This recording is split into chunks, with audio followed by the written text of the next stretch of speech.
kita hari ini tentang resultan vektor. Apabila kita ulang dulu materi minggu lalu, yaitu penguraian vektor.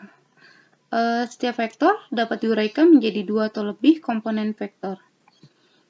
Apa itu komponen vektor? Misalkan gini, ada sebuah gaya F ini diapit oleh sudut alfa terhadap sumbu X. Maka nilai komponen vektornya terhadap sumbu X itu adalah Fx, terhadap sumbu Y itu adalah Fy. Berapa besar Fx dan Fy? Fx itu sama dengan F cos alpha, dan Fy sama dengan F sin alpha. F adalah vektor F, Fx adalah komponen vektor terhadap sumbu X, dan Fy adalah komponen vektor terhadap sumbu Y. Alpha adalah besar sudut yang dibentuk oleh vektor terhadap sumbu X. Oke, kita lanjut ya. Bagaimana jika penguraian vektor ini kita aplikasikan pada soal-soal. Nah, perhatikan gambar. Misalkan disediakan atau diberikan 3 buah gaya. F1 besarnya 20 Newton yang diapit oleh sudut 37 derajat terhadap sumbu X. Ya, ini. Kemudian ada F2 yang besarnya 30 Newton diapit oleh sudut 53 derajat terhadap sumbu X negatif. Kemudian ada F3 yang besarnya 80 Newton ke arah sumbu Y negatif. Dari soal itu, kita diminta berapakah resultan vektor ketiga vektor tersebut. Langkahnya yaitu pertama kita gambarkan dulu komponen-komponen vektor dari masing-masing gaya. Caranya gimana? Pertama, ini F1 20 Newton diapit oleh sudut 37 derajat. Kemudian kita beri garis titik terhadap sumbu X-nya untuk menarik untuk mencari komponen vektor ke sumbu X. Maka kita beri garis, ini adalah F1X, komponen vektor sumbu X. Kemudian kita beri garis, kita tarik titik-titik terhadap sumbu Y. Nah, ini ada F1Y.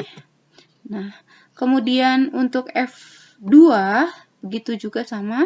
Kita tarik F2 30 ya. Kita tarik sudutnya 53 derajat.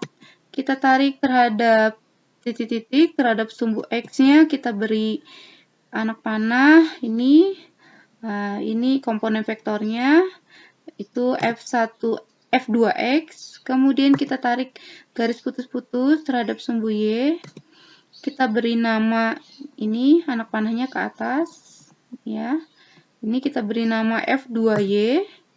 Kemudian F3 tadi ke bawah ke sumbu Y negatif besarnya 30 Newton. Langkahnya diingat dulu untuk nilai-nilai sudutnya. Nilai sin 37 itu adalah 0,6, cos 37 derajat itu adalah 0,8, sin 53 derajat itu adalah 0,8, cos 53 derajat itu adalah 0,6. Langkah selanjutnya, kita uraikan dulu komponen-komponen vektornya. Pertama yang kita lihat itu adalah terhadap sumbu X-nya ini. Kita lihat terhadap sumbu X-nya.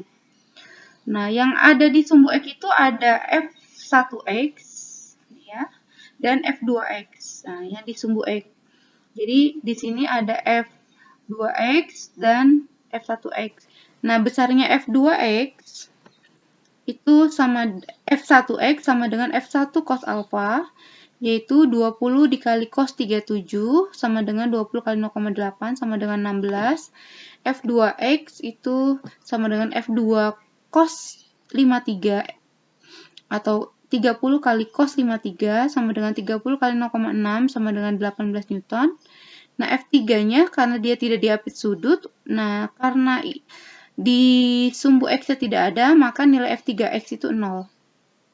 Jadi, besar resultan gaya di sumbu X, nih ya, sigma Fx-nya, itu sama dengan F1X dikurangi F2X. Kenapa dikurang? Karena F1X ke kanan, F2X ke kiri. Jadi 16 dikurangi 18 sama dengan minus 2. Kemudian kita lihat ke sumbu Y. Yang di sumbu Y itu ada F1Y, ada F2Y, dan F3 ke bawah. Besarnya berapa? F1Y itu adalah F1 sin alfa. Jadi 20 dikali sin 37 sama dengan 20 kali 0,6 sama dengan 12. F2Y itu F2 sin alfa. 30 kali 5 sin 53 sama dengan 30 kali 0,8 sama dengan 24. F3Y itu sama dengan 80. Jadi, besar resultan gaya di sumbu Y itu sama dengan F1Y ditambah F2Y dikurang F3. Kenapa dikurang? Karena F3 ke bawah. F1 dan F1Y dan F2Y-nya ke atas. Jadi yang searah.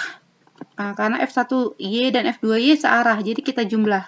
Jadi 12 ditambah 24 dikurangi 80 sama dengan min 44 Newton. Jadi untuk menghitung resultan kita gunakan akar Fx kuadrat ditambah Fy kuadrat seperti rumus Pitagoras. Sama dengan akar minus 2 kuadrat ditambah minus 44 kuadrat. Sama dengan 4 ditambah 1936. Sama dengan akar 1940 atau sama dengan 44 Newton. Demikian.